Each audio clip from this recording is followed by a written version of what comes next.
ألم يروا إلى الطير مسخرات في جو السماء ما يمسكهن إلا الله إن في ذلك لآيات لقوم يؤمنون. السلام عليكم ورحمة الله وبركاته. அன்புள்ள சகோதரர்களே, மஸ்ஜித் தௌஹீத் அறக்கட்டளை சார்பாக தினமும் ஒரு செய்தியை சொல்லி வரும்ல, அல்லது ஏகத்துவத்தின் எதிர்பார்ப்பின் தொடர்ச்சியா குர்ஆன் முழுவதும் அல்லாஹ் என்ன சொல்றான்னா, பல விதமான அறிவியல் உண்மையை சொல்றாங்க.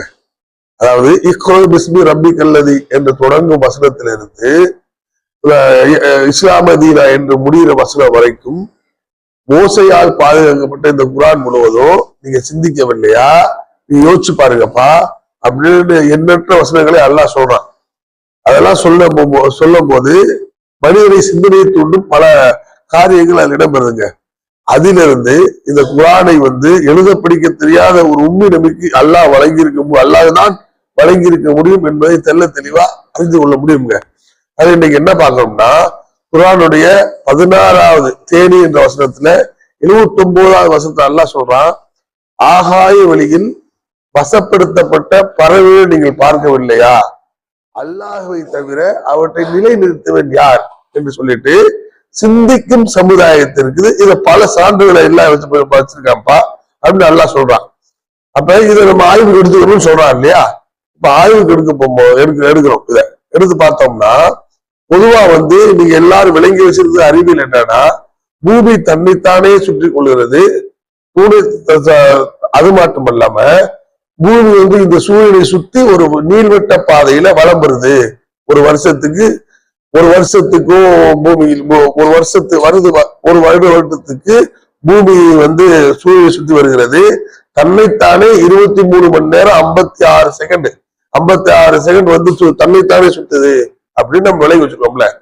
அதுல இந்த பொதுவா ஒரு சுற்றும் பொருள்ல இருந்து மேலும் ஒரு பொருள் இருக்குல்ல, அது எங்க இருக்கும், அதோடைய பாதை மாறி தப்பாத்தான் விழுவோம். ஒரு ஆக்சிஸ்ல இங்க 1 டிகிரி 0 டிகிரில ஒரு பொருள் மேல இருந்தது.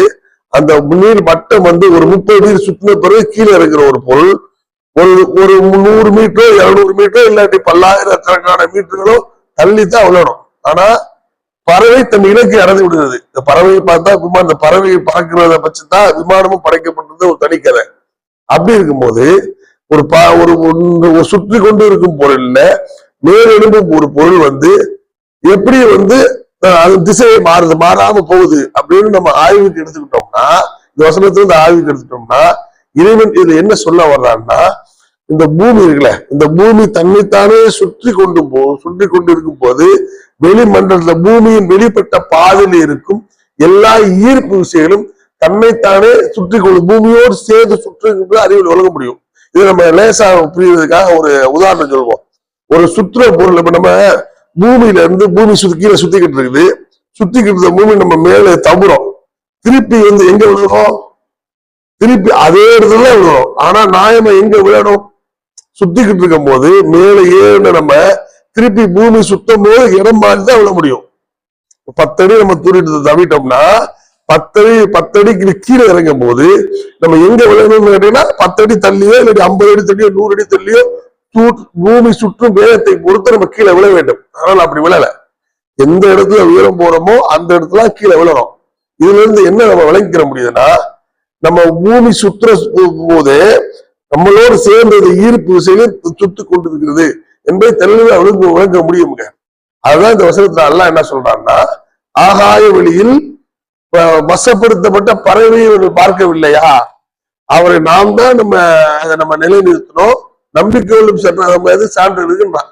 இதுல நம்ம என்ன தெளிவா வழங்க முடியும், இந்த காலத்துல கண்டுபிடிக்கப்பட்ட மிக பலகட்ட ஆய்வுகளுக்கு பிறகு கண்டுபிடிக்கப்பட வேண்டிய விஷயம். 14 நூற்றாண்டுக்கு முன்னாடி ஓசை வடிவில் பாதுகாக்கப்பட்ட இந்த குர்ஆன்ல சொல்லி இருக்க முடியும்னா, இது படைத்தவனால் தான் சொல்லி இருக்க முடியும் என்பதை தெளிவா விளங்கி கொண்டு நம்ம இஸ்லாமிய நம்ம நம்பிக்கையை வளப்படுத்தி கொண்டு இந்த காரியங்கள்லாம் வச்சு பிறருக்கும் நம்ம இந்த இஸ்லாத்தை நல்லுபதேசம் செய்ய வேண்டும் என்பதை கூறி, இன்ஷா அல்லாஹ் அடுத்த வாரங்களை ஏகப்பட்ட நிறைய இஸ்லாம் கூறும் அறிவியல் உண்மைகளை பத்தி பார்ப்போம்.